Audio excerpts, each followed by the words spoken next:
De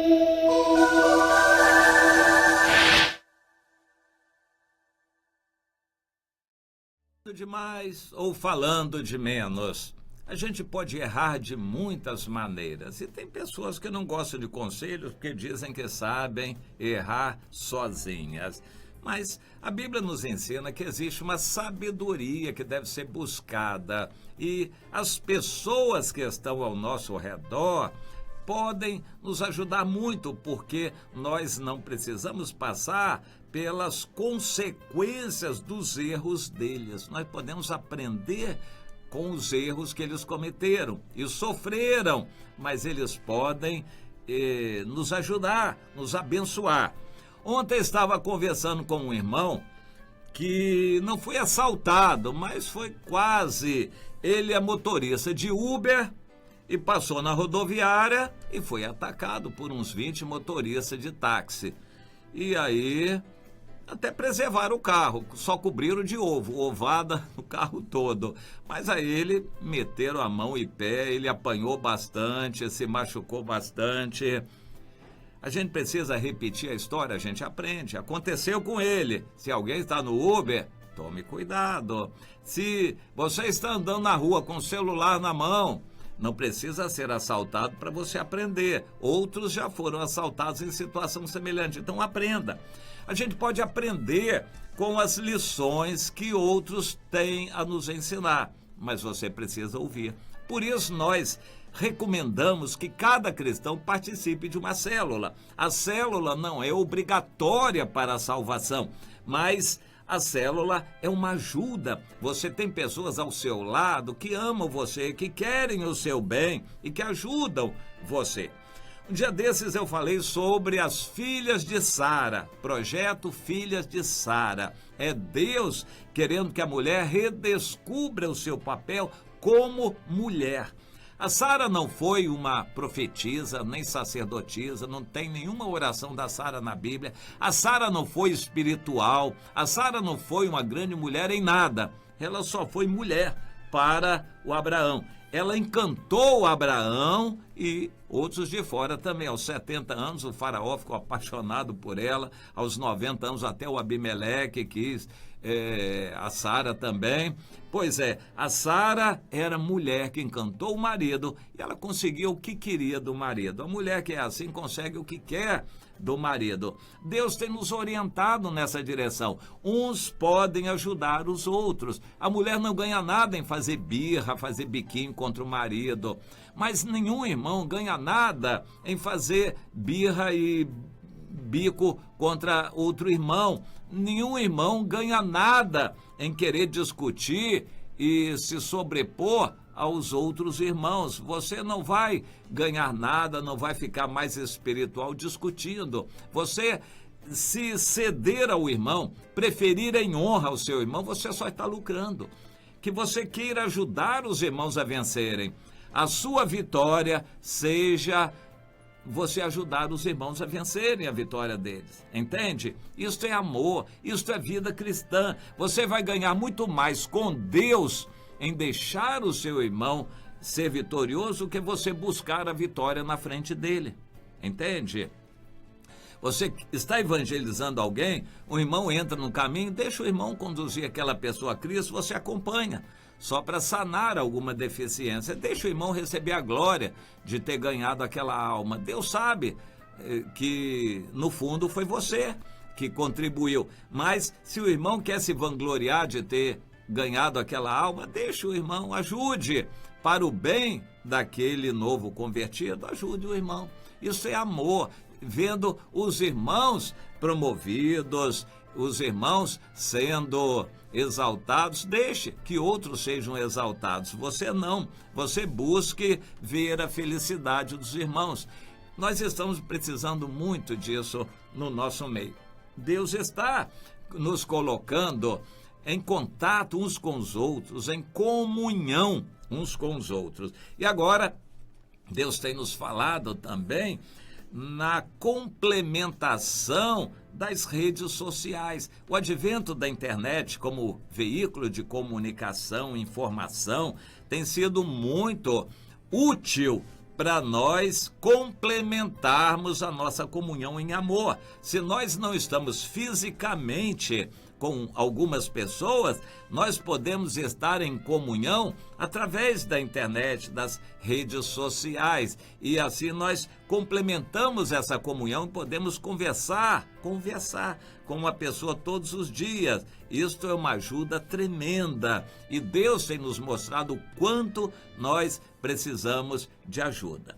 Eu quero focalizar um aspecto que é muito importante: a hora de falar e a hora de calar. Nós erramos muito falando fora de hora, não vai adiantar nada, e nós erramos pela omissão, deixando de falar quando é necessário. Há momentos que têm que ser aproveitados. Quando alguém morre, você tem que aproveitar a oportunidade, não com um morto, que não adianta mais, mas com os que ficaram. É uma hora em que as pessoas estão sensibilizadas, é hora de falar de Jesus.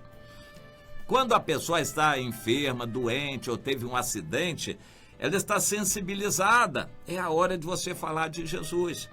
Nós estamos no Brasil numa época em que muitos estão sendo assaltados e vão ser assaltados. Está na hora de falar, aproveitar as oportunidades. Quando uma pessoa é assaltada, ela perde o emprego, ela está muito sensibilizada, colhe com essa pessoa, ore com ela, mostre amor, ajude essa pessoa a conhecer a vontade do Senhor.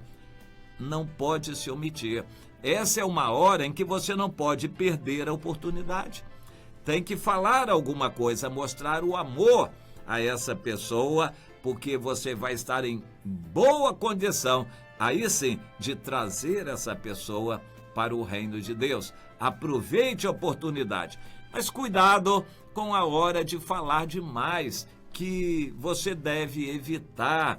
Quando há uma tentação de discutir, bater boca, falar demais, peça a Deus que bote guarda nos seus lábios, na sua língua, para você não falar demais. Em Mateus, no capítulo 26, nós encontramos Jesus perante o Sinédrio. Jesus já tinha pregado, ensinado, falado para muita gente e ele não perdia oportunidade. Mas, nessa hora, foi acusado de todas as coisas, um monte de coisas falaram contra ele, viraram uma noite inteira procurando um argumento para falar contra Jesus. E Jesus simplesmente se calou. Jesus se calou, não adiantava. Naquela hora ele não ia ganhar ninguém deles ali, não adiantava discutir, o defender-se não resolveria nada, porque eles estavam determinados a achar um pretexto para embasar, para justificar a decisão que eles já tinham tomado, matar a Jesus. Tinham tomado a decisão de matar a Jesus e precisavam de um pretexto. Jesus não falou muito, economizou palavras, mas teve uma hora que eles apertaram Jesus e aí sim eles descobriram o caminho das pedras, como se diz. Eles descobriram o filão, era encostar Jesus na parede e perguntar: você é filho de Deus?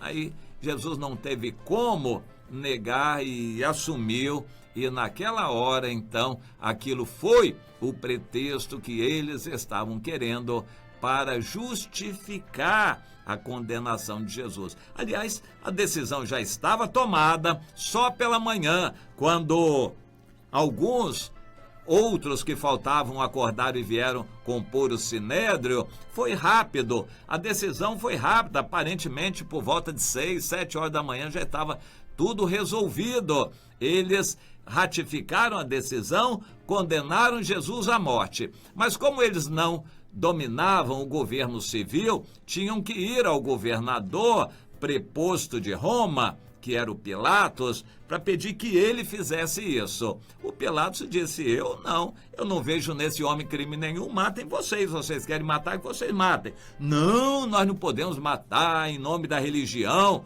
Bom, infelizmente, o cristianismo está cheio dessa história. Falam como cordeiro, mas por trás são lobos, querendo matar, roubar e destruir.